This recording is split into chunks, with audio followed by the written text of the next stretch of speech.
SONA, puro na lang ano yan, pangako.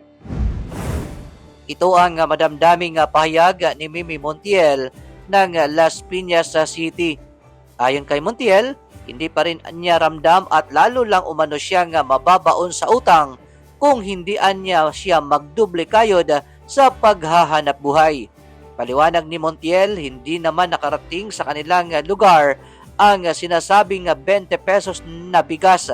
Tumataas rin anya ang mga pangunahing bilihin dahil sa taas sa presyo ng produktong petrolyo.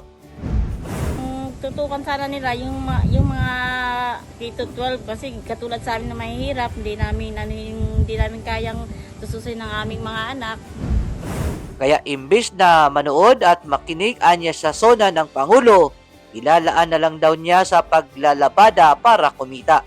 Dumidiskarte na lang anya siya kung paano makatipid sa katiting na kinikita nilang mag-ina. Kung matutukan lang anya at palakasin ang mga programang pangkabuhayan sa mga solo parent tulad niya, ay malaking ambag sa kanilang pamilya. Dahil anya, marami pa rin nga nahihirapang single mother, lalo na kung may anak pang 2 o higit pa. Yung sa solo parent naman, sana palakasin ang ng solo parent kasi tulad ng sa solo parent ako, nahihirapan ako anak ko dahil kahit na nag-iisa siya, mahirap. Sana matugunan yung dyan, sabi nilang 1,000 kada buwan, sana mauprobahan na yung hanggat sa mauprobahan na.